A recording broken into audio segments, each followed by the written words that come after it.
Hello friends, welcome to the class. आज के session में हम डिस्कस करने वाले हैं एक्चुअली सेक्सुअल रिप्रोडक्शन के वो टर्म्स जो जब भी आप ये टॉपिक पढ़ने जाएंगे तो आपको कुछ ऐसे टर्म्स मिलेंगे जो एनसीईआरटी देती है, जिसे लिटरली अगर कहें तो फॉर पहली बार तो समझ में बिल्कुल नहीं आता। जैसे कि वो सारे टर्म्स यहाँ पर हम डिस्कस करेंगे जहाँ से रिलेटेड आपको कन्फ्यूजन्स होते हैं। जैसे कि एनुअल प्लांट्स तो हमें पता होता है, पेरिनियल प्लांट्स भी पता है, बट बायनियल प्लांट्स में हम कंफ्यूज कर जाते हैं। उसके बाद कुछ ऐसे टर्म्स एनसीईआरटी यूज़ करती है, जुवेनाइल फेज, वेजिटेटिव फेज। उसके बाद अगर आप बात करें तो यहाँ पर monocarpellary, monocarpic, polycarpic, ओएस्ट्रस cycle, menstrual cycle, ऐसे ओ से स्पेलिंग इसके स्टार्ट होती है, बट इसको हम स्ट्रस साइकिल बोलते हैं।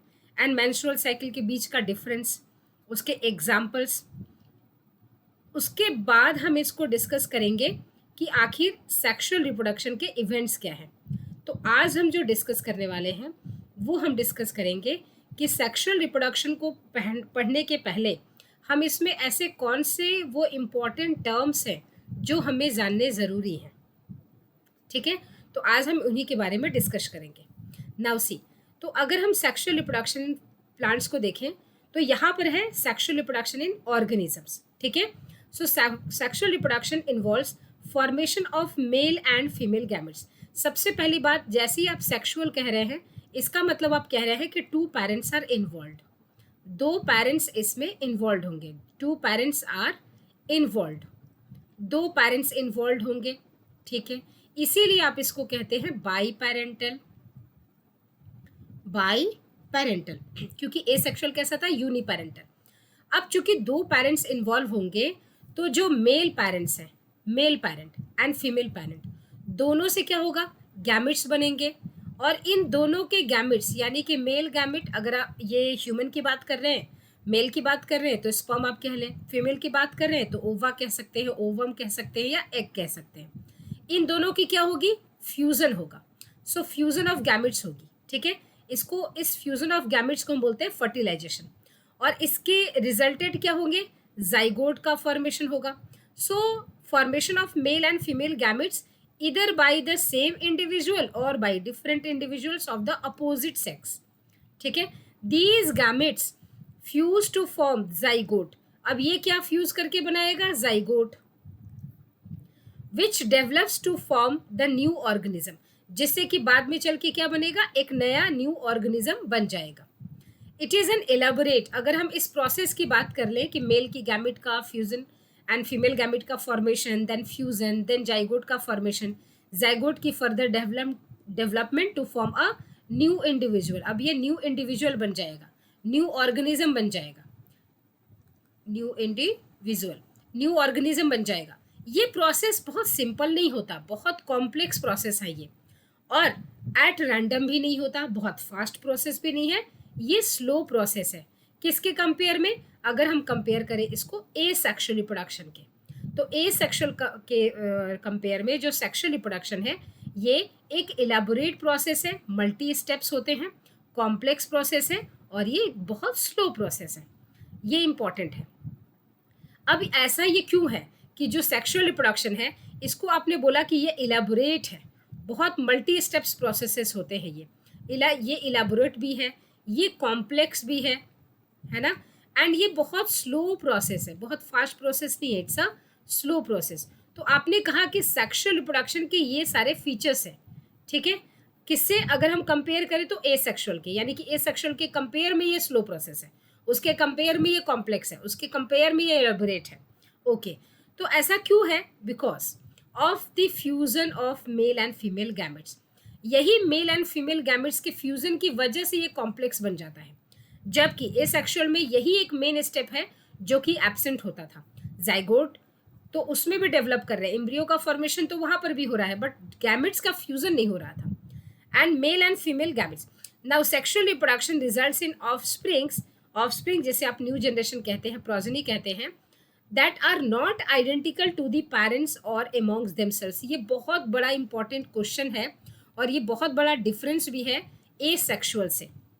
देखिए, जब भी आप सेक्सुअल रिप्रोडक्शन की बात करेंगे तो जो सेक्सुअल रिप्रोडक्शन में सेक्सुअल रिप्रोडक्शन में जो ऑफस्प्रिंग बनेगा इनका, जो इनका प्रोजेनी बनेगा, ऑफस्प्रिंग बनेगा, ठीक है, वो अगर मान लीजिए ये एक फादर है, ये मदर है ना, इन दोनों की मैरिज हुई है और इनसे ये 3 संतानें हुई हैं।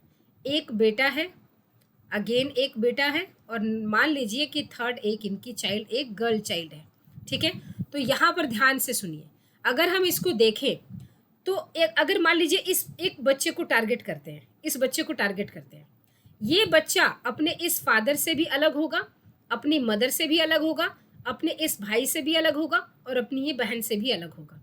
तो ऐसे ही आप टारगेट किसी को भी पकड़ कर सकते हैं ना। अब बात ये आई कि आखिर ये जो बच्चा है इनका ऑफस्प्रिंग, ये अपने पेरेंट्स से भी डिफरेंट है, यहाँ तक कि अपने सिबलिंग से भी डिफरेंट है। सिबलिंग मतलब खुद के भाई बहन, तो अपने सिबलिंग से भी डिफरेंस है। यही होता है सेक्सुअल रिप्रोडक्शन में। क्यों ऐसा हुआ? क्योंकि इसमें रिकॉम्बिनेशंस होते हैं, कैरेक्टर का रिकॉम्बिनेशन होता है ना। अब ये एसेक्सुअल में नहीं होता। अ स्टडी ऑफ डाइवर्स ऑर्गेनिजम्स, जैसा कि प्लांट्स कह ले, एनिमल्स कह ले, फंजाई कह ले, show that though they differ so greatly in extremely morphological characters, internal structure, ठीक है, and physiology, when it comes to sexual mode of reproduction, surprisingly they share a similar pattern. अब ये कह रहा है कि जबकि हमें पता है कि अगर हम प्लांट्स की बात करें, अगर हम एनिमल्स की बात करें, फंगाई की बात करें, तो इन लोगों में चाहे मॉर्फोलॉजिकल बेसिस पर बात कर ले, यानी कि एक्सटर्नली आप उनको देख रहे हैं तब बात कर लें, आप उनके इंटरनल स्ट्रक्चर की बात कर लें, या आप इवन उनके फिजियोलॉजिकल प्रोसेसेस की बात कर लें, जो उनके बॉडी में जो प्रोसेसेस चल रहे हैं उनकी आप बात कर लें, उसमें इनके बहुत डिफरेंसेस हैं। लेकिन आप सरप्राइज हो जाते हैं जब हम इसके mode of sexual mode of reproduction को देखते हैं, क्योंकि इनमें इतनी सारी वेराइटीज, वेरिएशंस हैं मॉर्फोलॉजिकली, फिजियोलॉजिकली, है ना। But sexual mode of reproduction के बेसिस पर आकर इनमें बड़ी सिमिलैरिटी हो जाती है, तब तो ये डिफरेंसेस नहीं दिखाते। यही बात एनसीईआरटी यहाँ पर कह रही है। Let's first discuss what features are common to these diverse organism. अब यहीं पर एनसीईआरटी कुछ टर्म्स यूज करनी शुरू हो जाएगी कि आखिर अगर हम एनिमल्स को देखें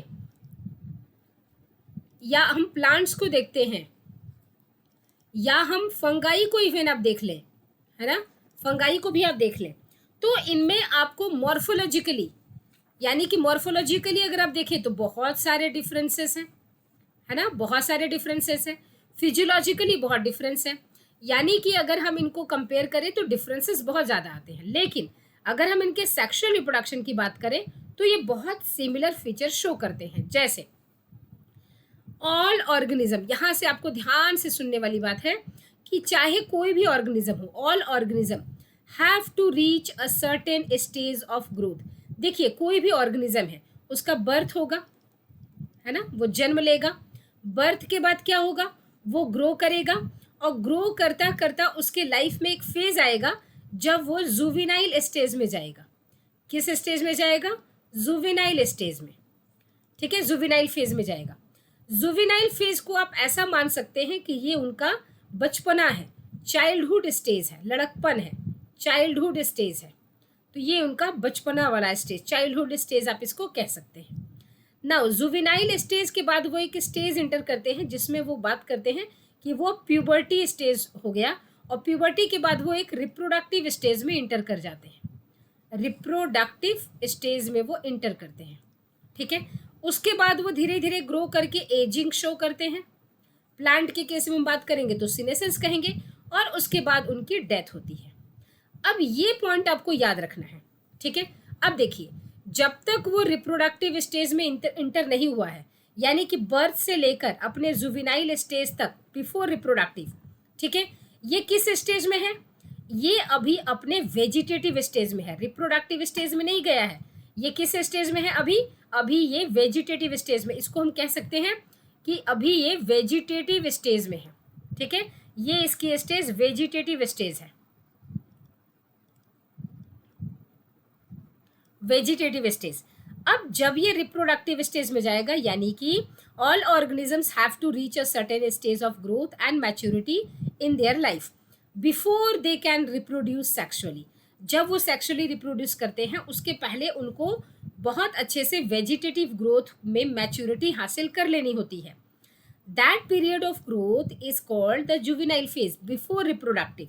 जब वो ग्रो कर रहे होते हैं, मैच्योर हो रहे होते हैं रिप्रोडक्टिव साइकिल में इंटर करने के लिए, उस फेज को कहते हैं वेजिटेटिव स्टेज यानी कि juvenile stage. It is known as vegetative phase in plants. This phase is of variable duration in different organisms. जाहिर सी बात है ग्रोथ करने का, अब जैसे एक मान लीजिए जो एनुअल प्लांट है, तो एनुअल प्लांट को एक सीजन के अंदर ही, एक साल के अंदर ही, एक साल हो 6 महीने हो, तो उसके अंदर ही उनको ग्रो भी करना है, रिप्रोड्यूस भी करना है, फिर उनकी हार्वेस्टिंग भी हो जाती है। अब उनका पैटर्न तो अलग होगा। लेकिन अगर मान लीजिए मैंगो ट्री है, मैंगो ट्री को आज आप लगाते हैं, अब 4 5 6 साल के बाद उसकी तो यानी कि उसके बाद उसमें फ्लावरिंग स्टार्ट होगी, तो 4 5 6 साल तक तो वो रिप्रोडक्टिव स्टेज में इंटर ही नहीं किया है। तो ये डिपेंड करेगा plant to plant, organism to organism. ठीक है। द एंड ऑफ जुवेनाइल या vegetative phase which marks the beginning of the reproductive phase can be seen easily in the higher plants when they come to flower। अब अगर plant की बात कर ले तो जैसे ही वो जुवेनाइल फेज से क्रॉस करता है, रिप्रोडक्टिव फेज में इंटर करेगा, तो आपको दिख जाता है कि उसमें फ्लावरिंग स्टार्ट हो गई है। ठीक है, इसका मतलब फ्लावर क्या है, रिप्रोडक्टिव पार्ट है। How long does it take for marigold, जो गेंदे का फूल होता है, राइस है, वीट है, कोकोनट है, मैंगो प्लांट्स है, टू कम टू फ्लावर। ये आपसे क्वेश्चन पूछ रहा है NCERT. In some plants where flowering occurs more than once, what would you call the inter flowering period, juvenile और मैच्योर। बहुत इंपॉर्टेंट क्वेश्चन कि अगर एक मान लीजिए एक प्लांट है और इस प्लांट में फ्लावरिंग हो गई है इस सीजन में। ठीक है, नाउ अब बात कर रहे हैं कि in some plants where flowering occurs more than once, what would you call the inter flowering period. अब यहाँ पर इसकी फ्लावरिंग हो गई है, यहाँ पर इसकी फ्लावरिंग हो गई है। ठीक, अब बीच में गैप आया, फिर से दोबारा फिर से इसी के ऊपर फ्लावरिंग हो रही है, तो वो कह रहा है कि इस फेज को आप क्या कहेंगे, इसको क्या कहेंगे कि ये जुवेनाइल है या मैच्योर है। ये आपसे क्वेश्चन पूछा जा रहा है। ठीक है, चलिए अब इसका आंसर आपको मिलेगा यहाँ पर। तो इससे रिलेटेड जाहिर सी बात है कि आप यहाँ देखेंगे कुछ एग्जाम्पल भी हम डिस्कस करेंगे, जैसे कि कुछ एक नीला कुरिंजी है जिसको आप स्ट्रोबिलैंथस कुरिएंथना इसको आप कहते हैं, जो कि 12 साल में एक बार फ्लावर करता है, सितंबर अक्टूबर के महीने में। ठीक है, 12 साल में एक बार। कहाँ पर मिलेगा इसकी फ्लावरिंग, तो ये नीले कलर का फूल खिलता है, इसलिए हम बोलते हैं नीला कुरिंजी, और इसका साइंटिफिक नाम है स्ट्रोबिलैंथस कुंथियाना, यहाँ है। ठीक है, ये 12 साल में एक बार फूल खिलता है इसका, सितंबर से अक्टूबर महीने के बीच में। कहाँ मिलेगा आपको, यहाँ ये मिलेगा आपको hilly areas in Kerala, Karnataka and Tamil Nadu. अब जिस वक्त ये खिलने का इनका टाइम होता है, ठीक है, अब देखिए लास्ट कितनी बार कब खिला था, ये 2006 में देखा गया था। 2006 में 12 ऐड कर दीजिए तो कितना मिलेगा, 2018। अब 2018 के बाद कब खिलेगा, आप देख लीजिए कि 2018 के बाद कब खिलेगा ये। ठीक है, 12 साल में इसकी फूल आती है। अब कहाँ कहाँ मिलेगा आपको, अगर देखने के शौकीन है तो उस ईयर में पहुँच जाइएगा आप, केरला में, कर्नाटका एंड तमिलनाडु में। उनकी वादियाँ जो है बिल्कुल ब्लू कलर की कन्वर्ट हो जाती हैं, क्योंकि पूरे वादियों में इलाके में ये क्या होती है, नीला कुरिंजी फूल खिलते हैं। नाउ अब हम इसकी बात करते हैं कि आखिर इस आधार पर ये किस लिए एग्जाम्पल दिया गया है। देखिए, सबसे पहली चीज़ आपको यहाँ पर एक समझना पड़ेगा कि एक प्लांट होता है जिसे आप एनुअल प्लांट कहते हैं, एक एनुअल प्लांट कहते हैं। ठीक है, एनुअल प्लांट्स। अब एनुअल प्लांट्स क्या होते हैं, देखिए एनुअल प्लांट्स नाम से ही लग रहा होगा कि ये क्या करता है, ये it completes it's vegetative and reproductive phase in single year. तो ये क्या करता है, it completes it's all the phases. All the phases का मतलब क्या हुआ, ऑल द फेजेस का मतलब हुआ vegetative phase plus reproductive phase. Reproductive phase भी, vegetative phase and reproductive phase, दोनों फेज को ये कितने टाइम में कंप्लीट कर लेता है, इन अ ईयर। ठीक है, इन अ ईयर कहने का मतलब सिंगल ईयर, एक साल के अंदर, एक सिंगल ईयर में ये अपना वेजिटेटिव एंड रिप्रोडक्टिव दोनों ये फेजेस को कंप्लीट कर लेता है। अब अगर हम इसमें बात करें कि एग्जाम्पल, तो एग्जाम्पल अगर आप देखें तो एग्जाम्पल आपके पास है वीट, मेज, राइस, मस्टर्ड, ठीक है, टोमेटो, बहुत सारे एग्जाम्पल्स हैं। ठीक है, अब आपको एक बार वीट लगाते हैं आप, तो वीट लगाने के बाद उसकी फ्लावरिंग होगी। ठीक है, तो क्या उसका जो प्लांट है वो क्या खेतों में आप छोड़ सकते हैं कि अगले साल फिर उसमें फूल आएगा, फिर फ्लावरिंग होगी, फिर उसमें फ्रूटिंग होगी, फिर से गेहूँ आएंगे? नहीं। भुट्टे के साथ भी ऐसा ही है, टोमेटो के साथ भी ऐसा ही है ना। बहुत सारे एग्जाम्पल्स ऐसे हैं, ऐसे नहीं कि सिर्फ 4 एग्जाम्पल्स हैं, बहुत सारे एग्जाम्पल्स हैं। तो ये सारे एग्जाम्पल्स हैं। अब ये होते क्या हैं कि जो एनुअल प्लांट्स होते हैं, इनका ये वर्ड आपको जानना बहुत इंपॉर्टेंट है कि दे आर, ये जो होते हैं ये क्या होते हैं, दे आर मोनोकार्पिक। मोनोकार्पिक, तो आप कहेंगे कि सारे एनुअल, यानी कि मोनोकार्पिक का पहले तो मतलब आप समझ लें। मोनोकार्पिक का मतलब हुआ कि एक बार आपने प्लांट लगाया है, ठीक है, उसके बाद फ्लावरिंग होगी, फ्रूटिंग होगी, फिर फ्रूटिंग एक बार हो गई, अब दोबारा फ्रूटिंग नहीं होगी उसमें, है ना। यानी कि they produces fruiting only once in their life. So produces fruits only once, एक ही बार, only once in their life, पूरी जिंदगी में वो सिर्फ एक ही बार फ्रूटिंग करेंगे। ठीक है, तो इसका मतलब होता है मोनोकार्पिक। ठीक, नेक्स्ट आता है आपके पास बायनियल प्लांट। बायनियल प्लांट का क्या मतलब है? Second is biennial plant, biennial plants. अब बायनियल प्लांट्स क्या होते हैं? बाई मीन्स टू, यानी कि इनकी जो लाइफ स्पैन होती है वो कितने दिन में कंप्लीट होती है? 2 फेजेस में। जैसे कि अगर हम इनकी बात करें तो इनका ग्रोथ होगा, यानी कि ये पूरी की पूरी अपना वेजिटेटिव फेज जो है वो 1 साल में कंप्लीट करेंगे। ठीक है, उसके बाद ये इंटर करेंगे अपने रिप्रोडक्टिव साइकिल में, रिप्रोडक्टिव साइकिल में, या रिप्रोडक्टिव फेज कह ले। रिप्रोडक्टिव फेज में फिर एंटर करेंगे और अल्टीमेटली फिर इनकी डेथ हो जाती है, यानी कि आप इनको हार्वेस्ट कर लेंगे। तो कहने का मतलब ये है कि ये वेजिटेटिव फेज अपना फर्स्ट ईयर में कंप्लीट करेंगे। ठीक है, ये कंप्लीट कर लेंगे, फिर ये इंटर करेंगे अपने रिप्रोडक्टिव फेज में, एंड देन डेथ हो जाएगी। तो ये इनका चलेगा सेकेंड ईयर में। सेकेंड ईयर में तो अगर हम कहें कि इनकी फ्रूटिंग कब हो रही है, इनकी फ्लावरिंग फ्रूटिंग कब हो रही है, तो आप कहेंगे सेकेंड ईयर में हो रही है, क्योंकि फर्स्ट ईयर में क्या हो रही है? फर्स्ट ईयर में सिर्फ इनकी ग्रोथ हो रही है। ठीक है, सेकेंड ईयर में ये रिप्रोडक्टिव स्टेज में हो रहा है, तो फ्रूटिंग आपको सेकेंड ईयर में देखने को मिलेगा। अब यहाँ पर एग्जाम्पल्स आपको कौन कौन से याद रखने हैं? एग्जाम्पल आपको याद रखने हैं कैबेज, पत्ता गोभी, और आपको याद रखना है गाजर। ठीक है, ये कैरेट। नाउ थर्ड आता है आपके पास एनुअल प्लांट्स। एनुअल नाम से ही काफ़ी है, एनुअल का मतलब सालों साल चलने वाला। एनुअल प्लांट्स एक बार लगा दिया, इंटरवल पे हर साल वो फ्लावरिंग फ्रूटिंग करते रहेंगे। सॉरी, मैं बात कर रही थी आपको, एनुअल बता दिया मैंने, बाइनियल बता दिया, अब पेरेनियल की बारी है। सॉरी। नाउ अब बारी आती है पेरेनियल की। ठीक है, नाउ सी, अब बात करते हैं पेरेनियल प्लांट्स की। पेरेनियल, पर साल, पर ईयर, है ना। यानी कि ये क्या करेंगे, जैसे आम का पेड़ है, उसको आपने एक बार लगा दिया, अब वो फ्लावरिंग फ्रूटिंग करके गर्मियों के बाद फिर से टेक रेस्ट, फिर से अगली गर्मी में फिर फ्लावरिंग फ्रूटिंग। ऐसे प्लांट्स पेरेनियल प्लांट्स होते हैं। अब पेरेनियल प्लांट ये क्या करते हैं, ये अपना वेजिटेटिव फेज,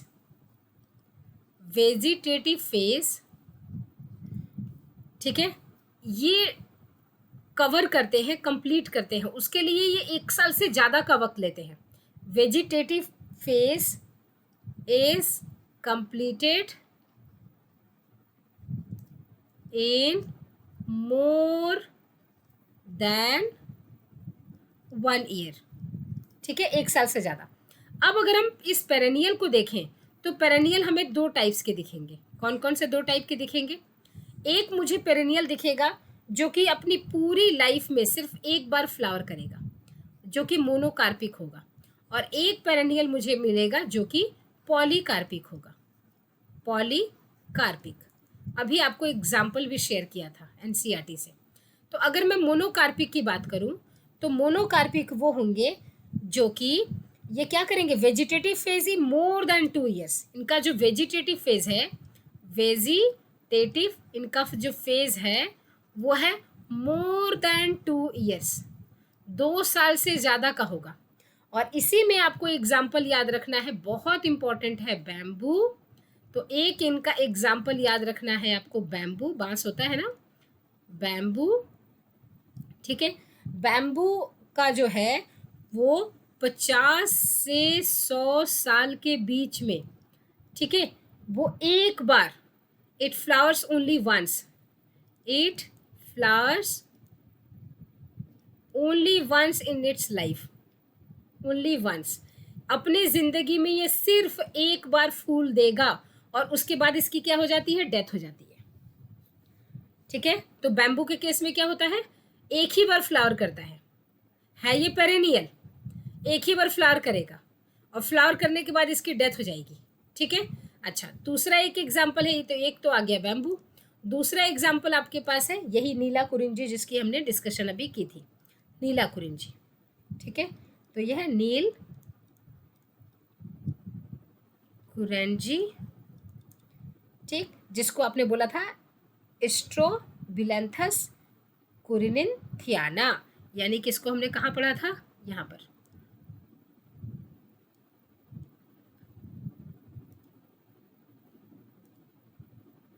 यहाँ देखिए, ये नीला कुरिंची, स्ट्रोबिलस कुंथियाना, ये मिला आपको नाम, ठीक है। ये कितने साल में, 12 साल में एक बार फूल खिलता है इसका, ठीक। और उसके बाद ये क्या करेगा, इसकी डेथ हो जाएगी। तो ये भी क्या हो गया, ये भी तो मेरे लिए मोनोकार्पिक ही हो गया। नीला कुरिंजी भी, ये तो flowers only once in 12 years then die. तो ये कब फ्लावर करता है, इट फ्लावर्स ओनली वंस, है ना, इन 12 ईयर्स, और उसके बाद इसकी क्या हो जाएगी, डेथ। तो ये जो बैम्बू है एंड नीला कुरिंची जो है ये है मोनोकार्पिक, लेकिन ये पेरेनियल प्लांट्स है, ये आपको याद रखना है। अब हम बात कर रहे हैं नेक्स्ट, यानी कि पेरेनियल है लेकिन वो पॉलीकार्पिक है। ये बहुत कॉमन एग्जाम्पल्स हैं, जैसे कि आपके पास नीम है, गुआवा है, अमरूद का पेड़ है, एक बार अमरूद का पेड़ लगाकर हम बहुत सालों तक अमरूद का फल खाते हैं, मैंगो हो गया, जामुन हो गया, है ना।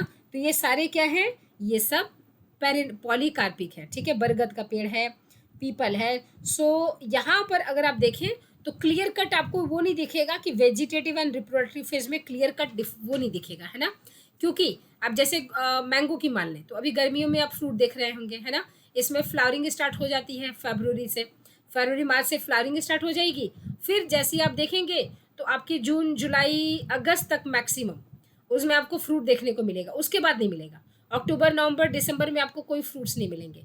तो उस वक्त ये तो फिर वेजिटेटिव फेज में है, यानी कि उस वक्त तो ये फ्लावर नहीं प्रोड्यूस कर रहा है। तो इसमें इसीलिए हम कहते हैं कि no clear cut vegetative and reproductive phase is seen in case of polycarpic perennial plants. तो ये मोस्ट कॉमन प्लांट्स होंगे। तो कुछ जब हम पढ़ेंगे तो कुछ टर्मिनोलॉजीज हमें एनुअल, बायनियल एंड पेरेनियल को लेकर आएगा। उसके बाद हम बात करेंगे नेक्स्ट, और नेक्स्ट बात करते हैं, एक टॉपिक आता है जिसमें कि हम डिस्कस करते हैं सीजनल ब्रीडर्स। अब सीजनल ब्रीडर्स क्या होते हैं, फिर एक टॉपिक आता है सीजनल ब्रीडर करके, सीजनल ब्रीडर्स। अब सीजनल ब्रीडर्स क्या होते हैं, ये देखिए। सीजनल ब्रीडर क्या होता है कि सीजनल ब्रीड है ना, यानी कि उनका जो ब्रीडिंग का जो सीजन है वो फिक्स है। Their breed in a fix season, यानी कि देयर ब्रीडिंग इज फिक्स्ड। तो फिक्स्ड होता है इनका, फिक्स सीजन में ही ये क्या करते हैं, in fixed seasons they breed, ठीक। तो फिक्स सीजन में ही ये क्या करते हैं, दे ब्रीड करेंगे। यानी कि जो फेवरेबल कंडीशन होगा, that is in favourable condition, ये ऐसे ब्रीड करते हैं ताकि फेवरेबल कंडीशन तक ये क्या करें, ये अपने यंग वंस को प्रोड्यूस कर दें।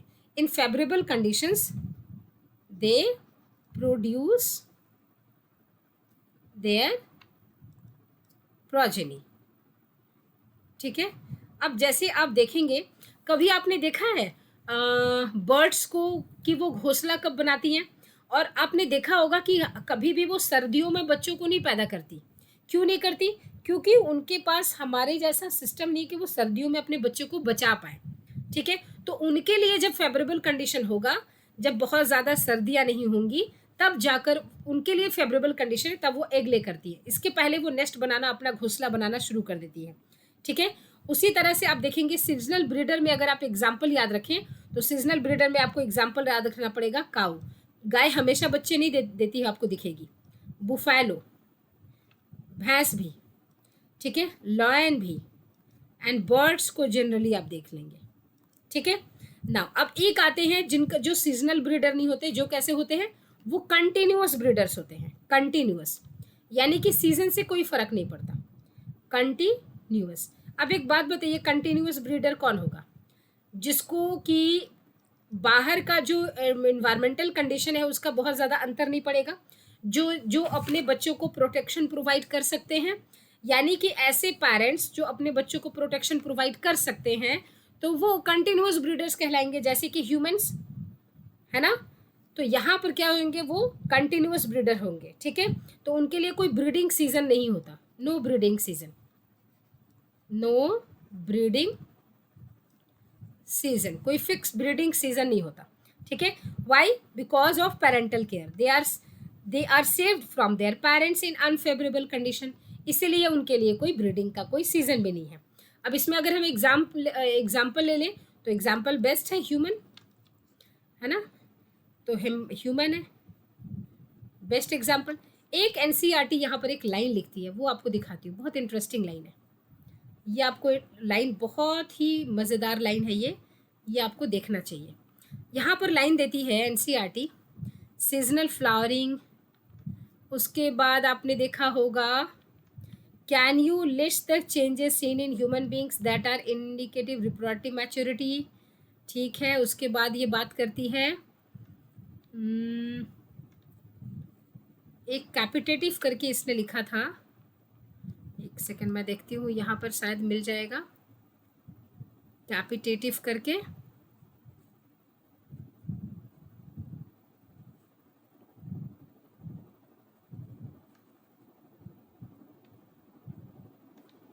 आपको दिख रहा है तो ज़रा मुझे कमेंट सेक्शन में ज़रूर बताएं।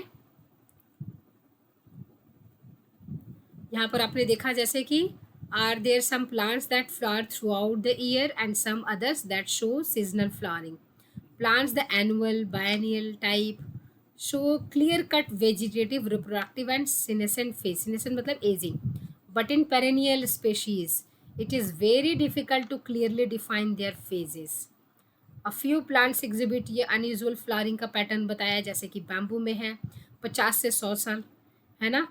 Produce large number of fruits and then die.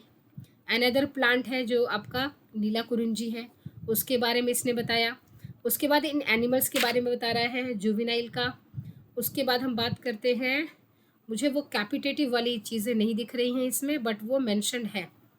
हाँ जी, यहाँ पर देखिए, among animals, for example birds, do they lay eggs all through the year? Answer is not. Or is it a seasonal phenomenon? What about other animals like frogs and lizards? You will notice that birds living in nature lay eggs only seasonally. तो birds क्या हो गई? seasonal breeder. ठीक है। However, birds in captivity, यही मैं ढूंढ रही थी, यही नहीं मिल रहा था, यहाँ देखिए अब मिला। ठीक है। birds in captivity, अब ध्यान रखिए, ये वर्ड जो इसने यूज़ किया है ना, ये कैपिटेटिव, ये बहुत इंपॉर्टेंट है। कैपिटेटिव, कैपिटेटिव का मतलब क्या हुआ? कैपिटेटिव का मतलब हुआ है कि मतलब they are made to be continuous breeder, यानी कि हमने उनको ऐसा कंडीशन प्रोवाइड करवा के उनको कंटिन्यूअस ब्रीडर बना दिया है। नेचुरली अगर देखें तो बर्ड्स जो होती है वो सीजनल ब्रीडर्स होती हैं, लेकिन चूंकि पोल्ट्री वाले जो हैं, जो फार्म्स में होती है ना, तो वो पोल्ट्री जो हैं उनको हमने कंडीशंस प्रोवाइड करवा के उनको सीजनल ब्रीडर से हमने क्या कर दिया है, कंटिन्यूअस ब्रीडर हमने कर दिया है। तो उनको हमने चूंकि कंडीशंस प्रोवाइड करके सीजनल से कंटिन्यूअस ब्रीडर शो कर दिया है, तो उसलिए वो उनको हम बोलते हैं बर्ड्स इन कैपिटेटिव। तो बर्ड्स इन कैपिटेटिव का मतलब वो बर्ड्स आ जाएंगी जो कि कंटिन्यूअस हो गई हैं हमारी वजह से, हमने उनको फेवरेबल कंडीशन दे देकर उनको कंटिन्यूअस कर दिया है, उनको हम बोलेंगे बर्ड्स इन कैपिटेटिव। एग्जाम्पल है poultry farms can be made to lay eggs throughout the year. अब बात समझ में आ गई, ये कैपिटेटिव वर्ड बहुत इंपॉर्टेंट है। उसके बाद दो वर्ड्स आते हैं आपके पास, stress cycle and menstrual cycle. अगर हम दोनों के बीच में डिफरेंस की बात करें तो स्ट्रेस एंड मेंस्ट्रुअल दोनों में जो सिमिलैरिटीज़ हैं, सिमिलैरिटीज़ दोनों में क्या मिलेंगी, देखिए दोनों के दोनों जो है वो प्लेसेंटा दोनों के दोनों में है, यानी कि दोनों के पास क्या मिलेगा आपको, प्लेसेंटा मिल जाएगा। अच्छा, दोनों के दोनों आपके क्या मिलेंगे कि प्लेसेंटल मैमल्स हैं वो भी, और ये भी प्लेसेंटल मैमल्स हैं, ठीक, प्लेसेंटा दोनों में मिल जाएगा। उसके बाद इन दोनों में साइक्लिक चेंजेस होती हैं, साइक्लिक चेंजेस दोनों में होंगी, ठीक है। साइक्लिक चेंजेस कहाँ कहाँ होंगी, तो इनके ओवरी में वो साइक्लिक चेंज होगी, इनके हार्मोन्स में वो साइक्लिक चेंजेस होंगी, ठीक है। और जो आपने देखा होगा जो फीटस जो होता है हमारा, तो जो ठीक है, तो वहाँ पर आप देखोगे कि जो हमारी वॉल होती है, ठीक है, ह्यूमन की हम जनरली बात कर लें या जिनके पास भी प्लेसेंटा जिनका फॉर्म होता है उनकी बात कर लें, तो 3 वॉल होती है, ठीक है। अच्छा, अब ये जो 3 वॉल होती है उसमें अंदर की जो वॉल होती है उसको हम बोलते हैं एंडोमेट्रियम वॉल। तो दोनों ही केस में जो एंडोमेट्रियम वॉल होती है, एंडोमेट्रियम वॉल, ठीक है, एंडोमेट्रियम वॉल। अब ये होता क्या है कि ये साइक्लिक चेंज है, ठीक है, स्ट्रेस साइकिल एंड मेंस्ट्रुअल दोनों के दोनों साइक्लिक चेंजेस होते हैं। कहाँ होंगे, तो वो हर ऑर्गेनिज्म में होंगे जिसमें प्लेसेंटा का फॉर्मेशन होता है, ठीक। तो ये जो साइक्लिक चेंज होता है वो कहाँ कहाँ होगा, ओवरी में होगा, हार्मोनल्स लेवल पे होंगे एंड एंडोमेट्रियम वॉल में होगा। अब आपको फोकस करना है इस एंडोमेट्रियम वॉल में जो कि इनर मोस्ट लेयर होती है, इनर मोस्ट वॉल होती है, ठीक है ना। अब देखिए, अब होता क्या है कि जो इनर मोस्ट वॉल है मेंस्ट्रुअल साइकिल में, ठीक है, मेंस्ट्रुअल साइकिल में जो एंडोमेट्रियम वॉल होती है वो टूट जाती है और टूट के बाहर निकल जाती है। ये क्या करती है, ये ब्रेक कर जाती है, it breaks and released outside the body, outside the body के बाहर रिलीज हो जाएगी। यही डिफरेंस आपको दिखेगा स्ट्रेस में। जो स्ट्रेस साइकिल होगा यहाँ पर, वो जो एंडोमेट्रियम की वॉल होगी, ठीक है, वो क्या करेगी, वो ब्रेक होके रिलीज नहीं होगी, एब्जॉर्ब हो जाएगी। एंडोमेट्रियम वॉल की जो है वो ब्रेक कर जाएगी एंड रिलीज नहीं होगी, एब्जॉर्ब हो जाएगी एंड एब्जॉर्ब्स, ठीक है। तो ये इसका मेन डिफरेंस है। एक और डिफरेंस देखें तो मेंस्ट्रुअल साइकिल में आपको दिखेगा कि बॉडी का जो टेम्परेचर है, बॉडी टेम्परेचर है वो बढ़ा घटा नहीं है, वो वैसा ही है, ठीक है, कोई चेंज नहीं आया। यानी कि बॉडी टेम्परेचर में अगर आप देखेंगे तो नो चेंज, किसमें, नो चेंज किसमें, तो मेंस्ट्रुअल साइकिल में। लेकिन अगर आप स्ट्रेस साइकिल की बात करें, स्ट्रेस यहाँ पर, तो बॉडी टेम्परेचर के अंदर बॉडी जो टेम्परेचर है, बॉडी टेम्परेचर इंक्रीज करेगा, ठीक है। तो स्ट्रेस में बॉडी टेम्परेचर इंक्रीज करता है, कब, ड्यूरिंग ओवुलेशन। कब करेगा, ड्यूरिंग ओवुलेशन। तो ये थी हमें बात, ये डिस्कस करना था। अब हम आपसे मिलेंगे नेक्स्ट सेशन में और वहाँ पर हम ये पूरा टॉपिक लेंगे इस चैप्टर का और वहाँ हम डिस्कस करेंगे सेक्सुअल रिप्रोडक्शन इन प्लांट्स या सेक्सुअल रिप्रोडक्शन इन ऑर्गेनिज्म, ठीक है। तो मिलते हैं हम नेक्स्ट क्लास में, तब तक take care and bye bye. आज के पॉइंट पर हमने डिस्कस किया, आज की क्लास में हमने वो सारे टर्म्स डिस्कस कर लिए, एनुअल, पेरेनियल, बायनियल, मोनोकार्पी, पॉलीकार्पी, है ना। तो इसका मतलब क्या है, स्ट्रेस साइकिल, मेंस्ट्रुअल साइकिल, तो इसमें क्या होते हैं, क्या डिफरेंसेस हैं, क्या मीनिंग है, वो सारे टर्म्स हमने अभी क्लियर किए। नेक्स्ट क्लास से स्टार्ट करेंगे हम sexual reproduction in an organism. मिलते हैं आपसे नेक्स्ट क्लास में, तब तक take care and bye bye.